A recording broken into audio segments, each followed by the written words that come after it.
할렐루야. 이 새벽에 주님께서 예비하신 은혜가 성도님들과 함께 하시기를 주님의 이름으로 축원드립니다. 오늘 말씀은 그들의 뜻대로 하게 하시다 라는 제목으로 은혜를 나누길 원합니다. 성경에 나오는 인물 중 지금까지도 고통을 받고 있는 인물이 한 명이 있습니다. 매주 주일마다 우리가 고백하는 사도신경에 나오는 인물, 바로 본디오 빌라도입니다. 매 주일마다 모든 교회에서 본디오 빌라도에게 고난을 받으사 십자가에 못 박히시고 라고 고백을 하면서 예수님께서 고통 당하셨던 날을 우리가 기억하게 합니다. 본디오 빌라도는 그리 위대한 정치가는 아니었습니다. 그 많은 로마의 속주 중 하나인 이 유대야 지방에 파견된 총리였습니다. 그는 유대야 지방의 총독으로 11년을 지냈다고 역사가들은 이야기를 합니다. 그런데 빌라도가 이렇게 오래 총독을 지낸 것이 그가 잘해서 그랬던 것만은 아니라고 쓰고 있습니다.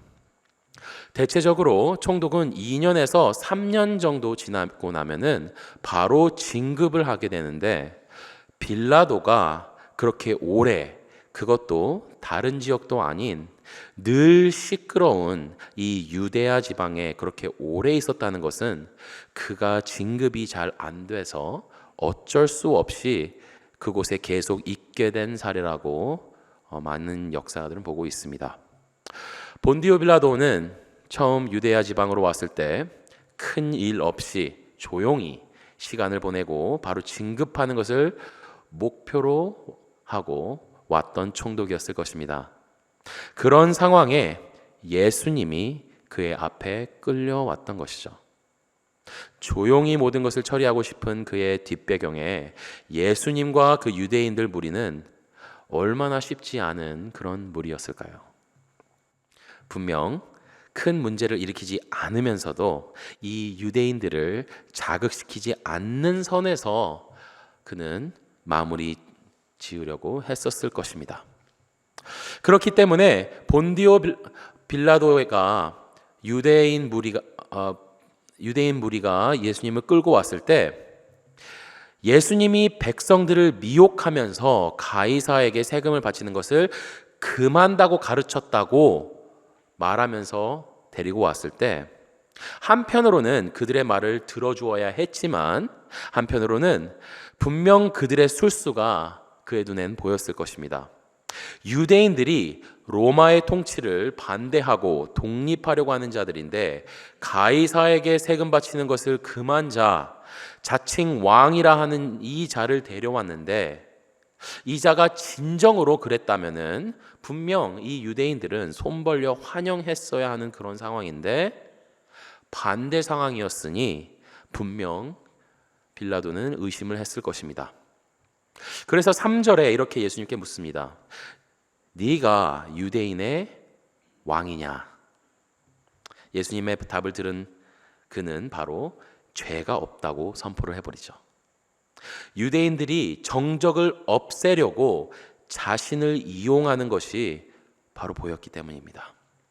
그리고는 어떻게 해서든 자신은 빠지려고 헤롯에게도 보내고 하지만 결국 다시 예수님은 자신에게 돌아오게 되죠.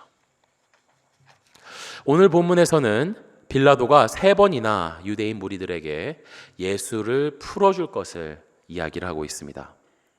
도대체 이 자가 무슨 죄를 지었느냐? 나는 이 자를 죽일 이유를 찾지 못하였다. 하지만 그 무리는 듣지 않죠.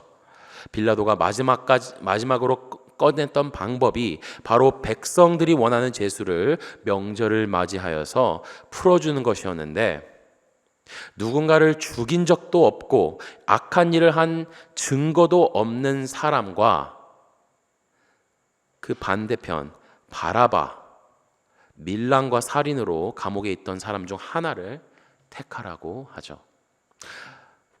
자, 우리가 아는 이야기입니다.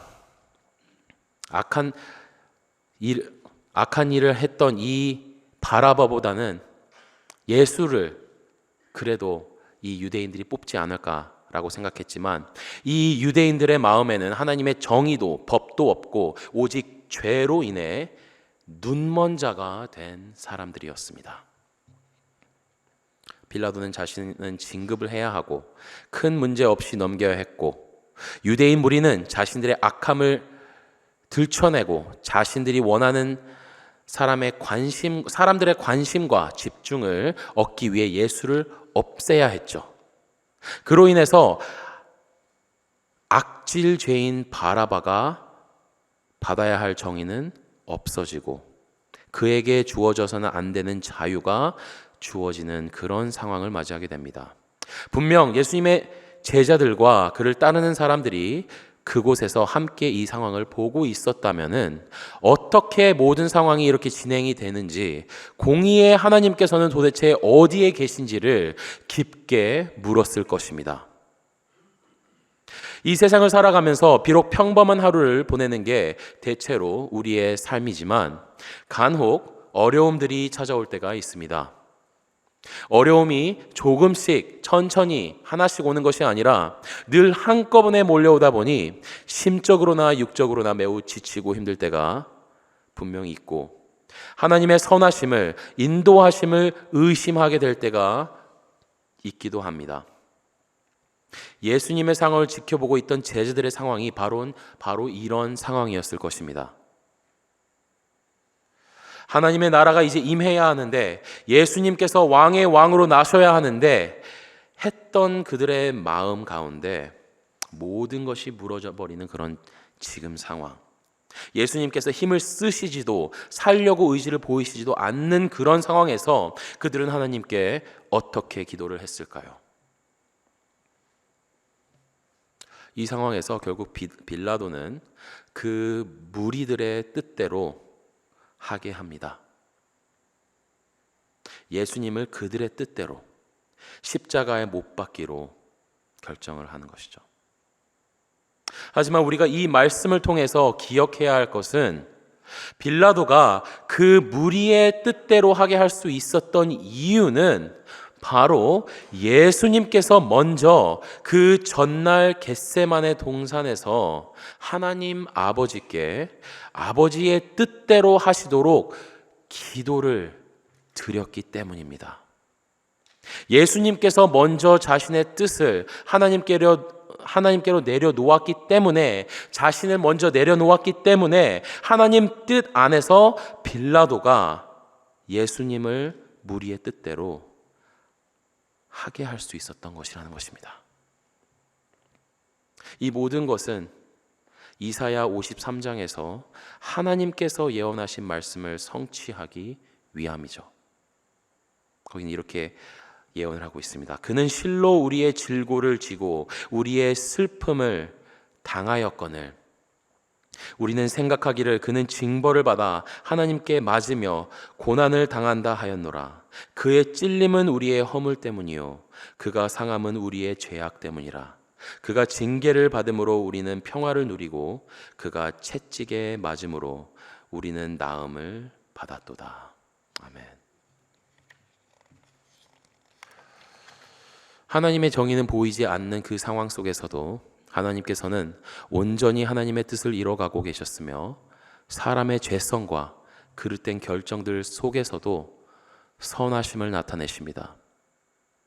하나님께서 자신의 백성들을 구원하기 위해서 선포하신 그 첫 복음, 창세기 3장 15절에 나온 그 말씀, 여자의 후손은 내 머리를 상하게 할 것이요 너는 그의 발꿈치를 상하게 할 것이다 라고 하셨던 그 말씀을 지금 예수님이 처해 있는 이 상황에 연관된 모든 이들의 이해관계와 죄성을 이용하셔서 하나님의 온전한 뜻을 이루셨으며, 그 과정에서 전혀 자유를 받아 마땅하지 않은 제3자 바라바에게까지도 이 축복이 내려지게 됩니다.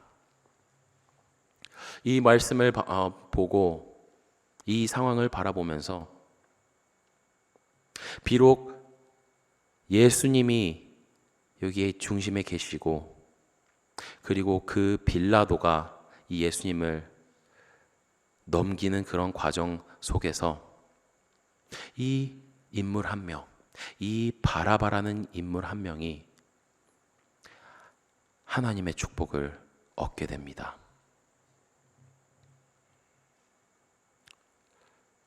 이방인인 우리는 이 말씀을 보면서 우리 또한 또 한 명의 바라바임을 우리는 기억을 해야만 합니다.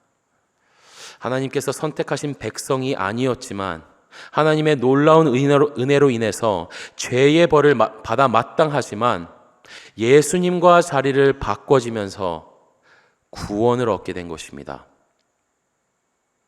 이 이야기를 보면서 우리의 삶을 때로는 보면서 이 세상이 돌아가는 것을 보면서 때로는 하나님의 섭리가 어떻게 되어가고 있는 것인지 우리는 완전히 이해할 수가 없습니다. 하지만 확실한 것은 지금도 하나님께서는 일하시고 역사하심을 우리는 믿을 수 있습니다. 이 사순절 기간 부활절을 바라보면서 내 자신 또한 하나님 앞에서 또 한 명의 바라바임을 기억하시길 바랍니다. 나 또한 내 이익을 추구하기 위해 예수를 팔아 내 왕국을 세우려 하며 내 뜻을 이루려고 하는 수많은 무리 중 하나임을 우리는 또한 기억을 해야만 합니다.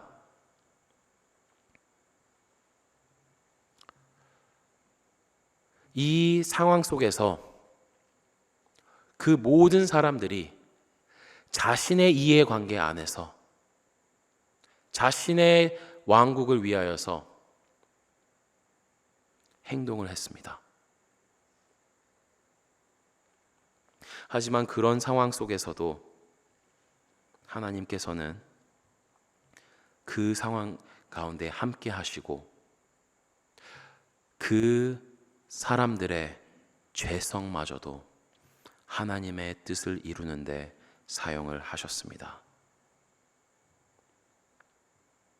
하나님께서는 성도 여러분들의 삶에 크신 은혜를 허락하심으로 예수 그리스도를 보내주셨습니다. 하나님께서는 우리의 모든 상황을 주관하시며 우리가 이해하지 못하는 방법으로 당신의 뜻을 이뤄내시고 완성해내십니다.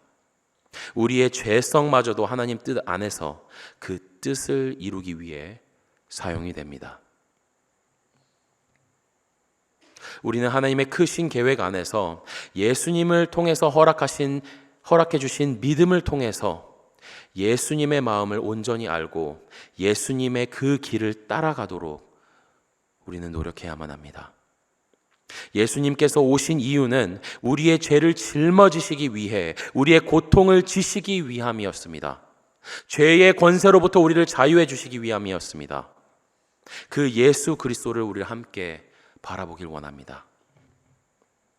예수님께서 이 세상을 이기신 방법은 자신을 내려놓음으로써 연약함 가운데 강하게 나타내시는 하나님 아버지를 의지하는 것이었습니다. 오늘도 우리에게 하나님 아버지께서는 동일하게 부르십니다. 내가 다 이해를 하지 못한다 하더라도 내 계획대로 되지 않는다 하더라도 상황이 어렵게 되는 것 같다 하더라도 그 상황에서 나와 함께 해주시고 위로해 주시고 이끌어 주실 수 있는 분은 오직 하나님 아버지임을 오늘 이 말씀을 통하여서 하나님께서는 우리가 기억하기를 원하십니다.